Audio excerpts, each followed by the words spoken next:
Good morning students. आज हम Hindi reader का 7th चैप्टर पढ़ेंगे जिसका नाम है स्टीफन हॉकिंस। स्टीफन हॉकिंग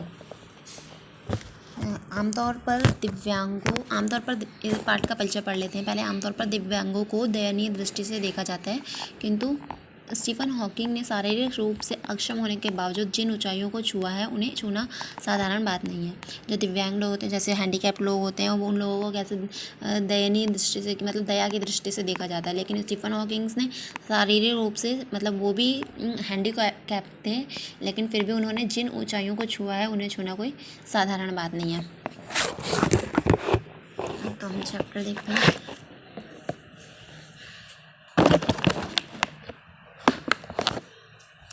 आप एक ऐसे आदमी की कल्पना कीजिए जो चल फिर नहीं सकता। बस इमेजिन करिए कि एक ऐसा आदमी है जो कि चल फिर नहीं सकता, बस व्हील चेयर के सहारे ही इधर उधर आ जा पाता है। ऐसे व्यक्ति के बारे में जानकर आपको तब और ज़्यादा हैरानी होगी जब आपको पता चलेगा कि वह बोल भी नहीं पाता। फिर यह जानकर कि वह व्यक्ति कोई और नहीं बल्कि संसार के महानतम वैज्ञानिकों में से एक है, आप अपने दांतों तले उंगली दबाए बिना नहीं रह पाएंगे। महानतम वैज्ञानिकों में से एक थे स्टीफन हॉकिंग, और वो दिव्यांग भी थे, मतलब हैंडीकैप्ड भी थे, और व्हील चेयर पे से चलते थे और बोल भी नहीं सकते थे, तभी भी उनका नाम महानतम वैज्ञानिकों में से एक है। अमेरिका का उच्च नागरिक सम्मान पाने वाले इस वैज्ञानिक का नाम है स्टीफन हॉकिंग, और इस वैज्ञानिक का नाम है स्टीफन हॉकिंग, जिन्हें अमेरिका का उच्च नागरिक सम्मान मिल चुका है। इनका जन्म 8 जनवरी 1942 को ऑक्सफोर्ड, इंग्लैंड में हुआ था। इनके पिता फ्रैंक हॉकिंग भी एक वैज्ञानिक ही थे। इनके फादर थे, वो भी एक साइंटिस्ट ही थे। स्टीफन की आरंभिक शिक्षा सेंट अल्फोंस स्कूल में हुई थी। बचपन से ही वे पढ़ने में बहुत तेज थे। अपने आसपास की चीज़ों को जानने और समझने में इन्हें बहुत मज़ा आता था। जब भी इन्हें कोई ख़राब रेडियो या घड़ी मिल जाती तो वे उसे ठीक करने बैठ जाते थे। पढ़ाई का क्रम समान रूप से चलता रहा और 1959 में स्टीफन ने ऑक्सफोर्ड विद्यालय में प्रवेश ले लिया। उनकी जो पढ़ाई थी वो कंटिन्यू चलती रही और 1959 में उन्होंने कॉलेज में भी एडमिशन ले लिया, ऑक्सफोर्ड यूनिवर्सिटी में।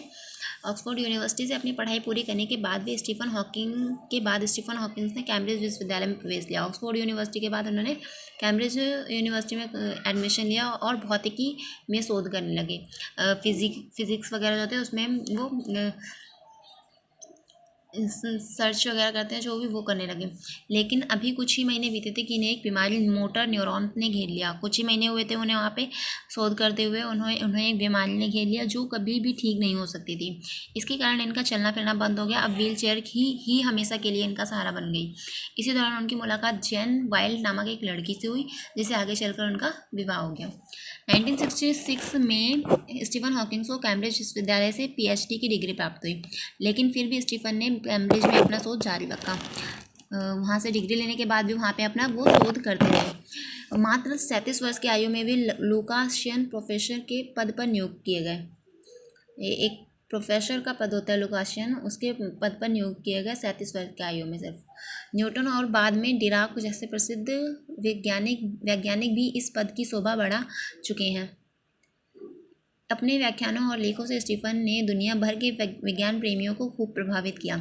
अपने एक व्याख्यान में स्टीफन ने उन्होंने व्याख्यान लिखा है, उसमें उन्होंने लिखा है कि हमारा ब्रह्मांड निरंतर फैलता जा रहा है, जैसे किसी गुब्बारे पर 2 बिंदु बना दिए जाएं और उसके बाद गुब्बारा फुलाया जाए तो वे बिंदु एक दूसरे से दूर होते जाएंगे, पर रहेंगे गुब्बारे पर ही। हाँ, उन्होंने कहा अपने व्याख्यान में एक ऐसा कि हमारा जो ब्रह्मांड है, हमारा वर्ल्ड है, वो एक ऐसा इतनी तेज़ी से फैलता जा रहा है, इतना ज़्यादा फैलता जा रहा है कि जैसे कि एक गुब्बारे पर अगर हम 2 बिंदु बना दें और उसके बाद फिर उसे फुलाएं तो वो बिंदु क्या है, दूर होते चले जाएंगे। जितने पास बनाएंगे हम, अगर बनाएंगे तो बिंदु उन्हें हम पास, लेकिन वो दूर दूर होते चले जाएंगे। वैसे ही हमारा ब्रह्मांड भी होता जा रहा है।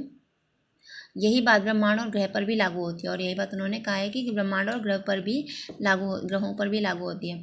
जहाँ एक और स्टीफन अपने विलक्षण प्रतिभा और कड़े परिश्रम से दुनिया को नवीनतम जानकारी देते रहे, वहीं दूसरी ओर प्रकृति लगातार अपनी अपंगता बढ़ाती चली जा रही थी। एक और उन्होंने अपनी इतनी प्रतिभा से और कड़े परिश्रम से दुनिया को नई नई जानकारियों के बारे में नई नई जानकारी देते रहे। और वो 1985 में इन्हें भयंकर न्यूमोनिया हो गया। इस बार उनकी बोलने की शक्ति भी चली गई और 1985 में उनकी निमोनिया हो गया, जिसकी वजह से उनकी बोलने की शक्ति भी चली गई। वो बोल भी नहीं पाने लगे फिर।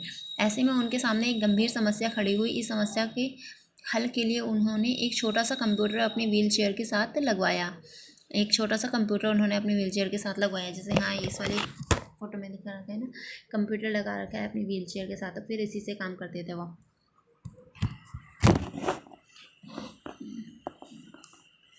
लगवाया और एक स्पीच थिनसेसाइजर भी इस कंप्यूटर के साथ लगवा दिया।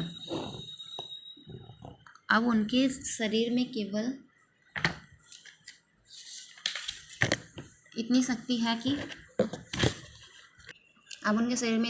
कि वे बोर्ड के बटन दबाकर इधर उधर आते जाते हैं और साथ ही स्पीच सिंथेसाइजर की सहायता से लोगों के प्रश्नों के उत्तर भी देते हैं। सिंथेसाइजर एक ऐसा यंत्र है, एक ऐसी मशीन है जिससे कि वो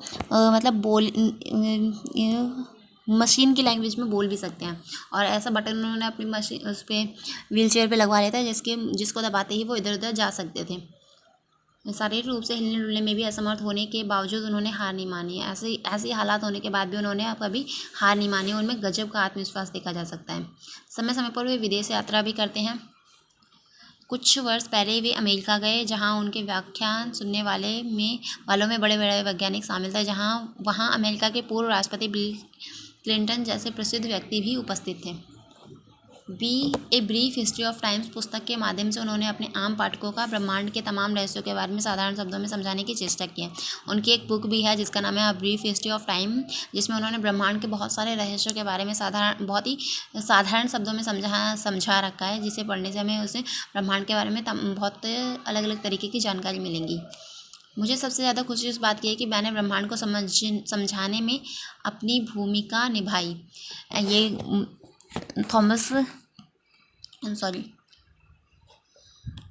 स्टीफन कहते हैं कि मुझे सबसे ज़्यादा खुशी इस बात की है कि मैंने ब्रह्मांड को समझाने में अपनी भूमिका निभाई, इसके रहस्य लोगों को बताया और मैं इस पर किए गए शोध कार्यों में अपना योगदान दे पाया। मुझे गर्व होता है जब लोगों की भीड़ मेरे काम को जानना चाहती है। ये चैप्टर कंप्लीट हो गया। इसके शब्दार्थ कॉपी में कर लेना आज।